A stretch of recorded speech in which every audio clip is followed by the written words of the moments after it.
नमस्कार, आप देख रहे हैं न्यूज 18। मैं हूं आपके साथ मेनका चौधरी और ये बुलेटिन खबर 1 मिनट, जहां सिर्फ 1 मिनट में हर खबर का पूरा विश्लेषण। तो चलिए करते हैं शुरुआत।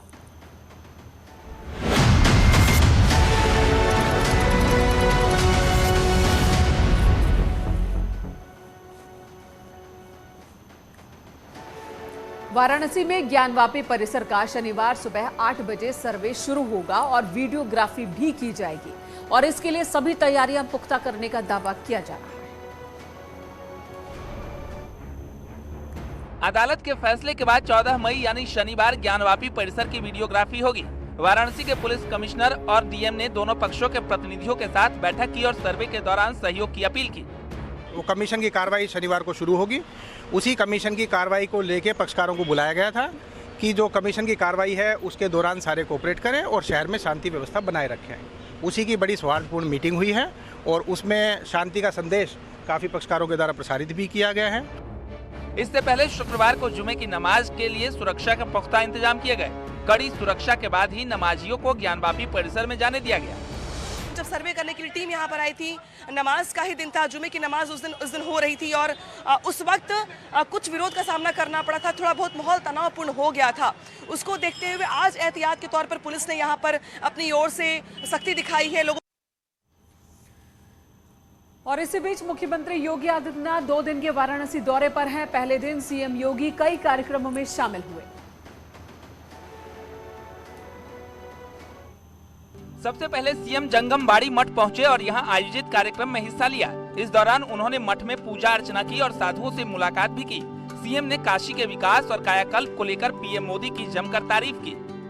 काशी में प्रधानमंत्री मोदी जी के नेतृत्व में काशी विश्वनाथ धाम बहुत अच्छे रूप में संवर चुका है और एक नए रूप में दुनिया के सामने आया है कि हमारे धर्म स्थलों की स्थिति क्या होनी चाहिए।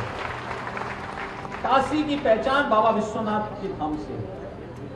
प्रधानमंत्री मोदी जी ने सैकड़ों वर्षों के बाद वो पहचान फिर से काशी को दिला दी है और यही काम अयोध्या में भी हो रहा है। अयोध्या भी अब संवर रही है। अयोध्या भगवान राम का भव्य मंदिर के निर्माण का कार्य वहां पर बहुत अच्छे ढंग से आगे बढ़ रहा है। इसके बाद सीएम योगी आदित्यनाथ ने वाराणसी में अफसरों के साथ समीक्षा बैठक की। सीएम ने विकास कार्यों में तेजी लाने के निर्देश दिए, साथ ही कानून व्यवस्था बनाए रखने के लिए भी रणनीति के साथ काम करने को कहा।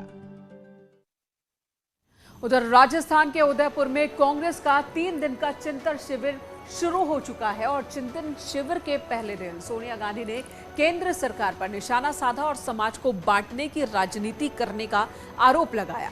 साथ ही कांग्रेस संगठन में सुधार के लिए कड़े कदम उठाने की वकालत भी की।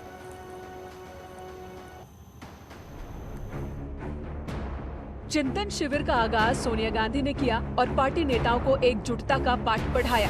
साथ ही बुरे वक्त में पार्टी के साथ मजबूती से खड़े रहने का सुझाव भी दिया। आज एक ऐसा समय आया है जब हमें अपनी निजी आकांक्षाओं को संगठन के हितों के अधीन रखना होगा।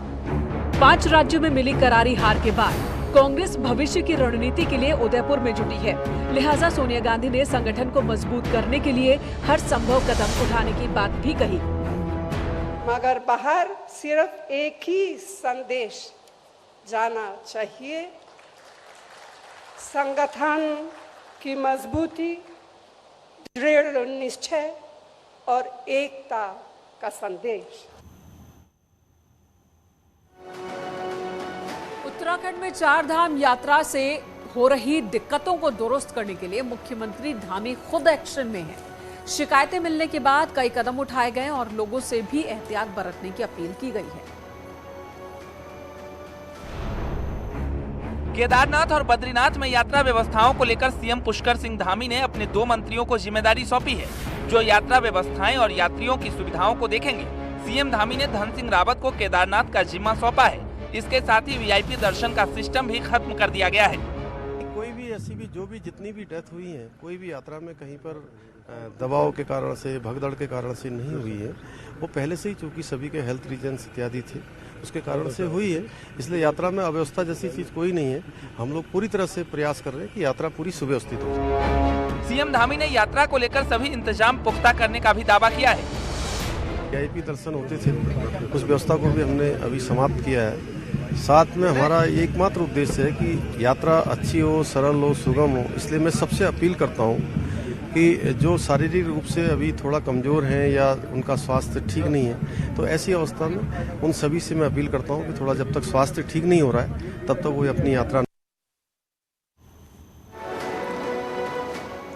उत्तर प्रदेश में माफिया के खिलाफ अभियान चलाया जा रहा है। कानून व्यवस्था कायम रखने और अपराधियों पर शिकंजा कसने के लिए सरकार के निर्देश पर पुलिस भी लगातार एक्शन ले रही है। विधानसभा अध्यक्ष सतीश महाना की फेसबुक आईडी हैक करके उस पर अवैध हथियार की फोटो डाल दी गई थी।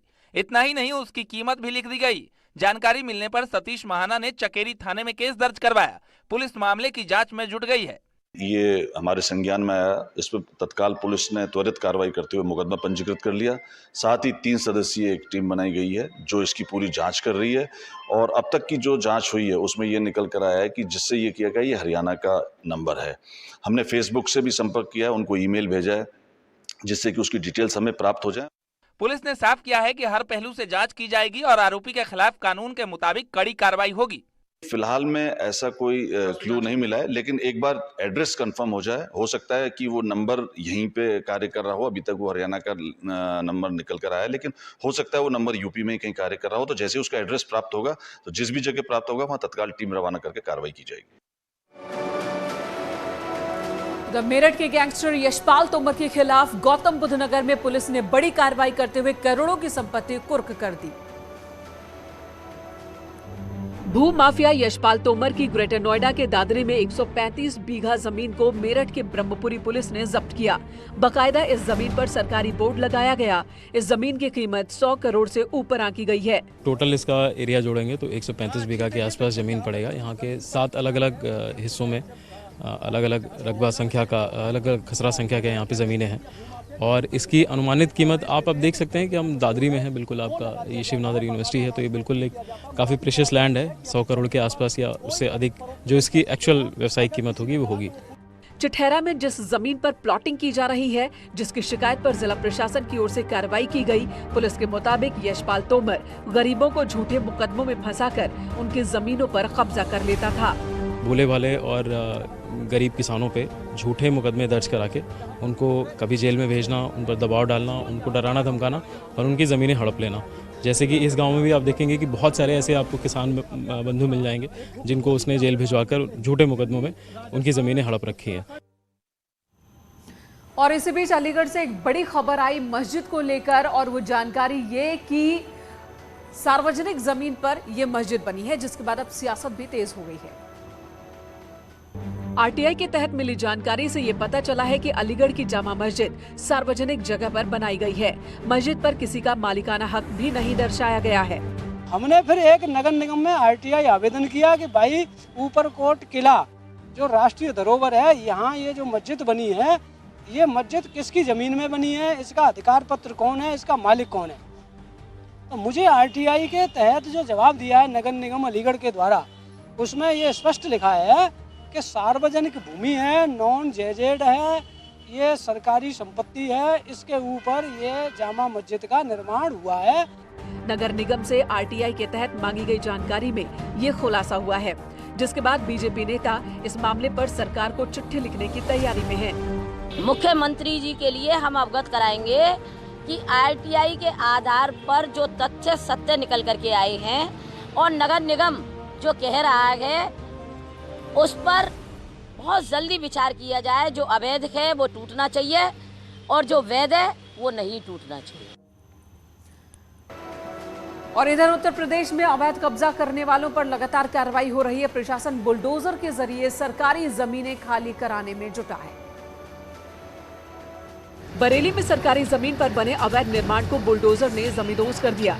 बीडीए की टीम ने 30 करोड़ रुपए से ज्यादा की सरकारी जमीन खाली कराई। प्रशासन की टीम 1 दर्जन बुलडोजर लेकर रामगंगा परियोजना पहुंची, जहां कुछ लोगों ने सरकारी जमीन पर अवैध मकान बना लिए थे। बुलडोजर चलाने के दौरान लोगों की अधिकारियों से नोकझोंक हो गई। तो बरेली विकास प्राधिकरण की अर्जित भूमि से अवैध कब्जा हटवाने की कार्रवाई की गई तथा 28 अवैध कब्जेदारों से अर्जित भूमि खाली कराई गई, जिसकी कीमत लगभग ₹30 करोड़ है। शेष अवैध कब्जेदारों को भी 2 दिवस का समय प्रदान किया गया तथा उनसे अनुरोध किया गया है कि वह 2 दिवस के अंदर अपने अवैध कब्जे स्वयं हटा लें। बरेली की तरह आगरा में भी अवैध कब्जा खाली कराने के लिए प्रशासन ने बुलडोजर का सहारा लिया। कोर्ट के आदेश पर बुलडोजर चलाकर जैन मंदिर की बेशकीमती जमीन खाली कराई गई।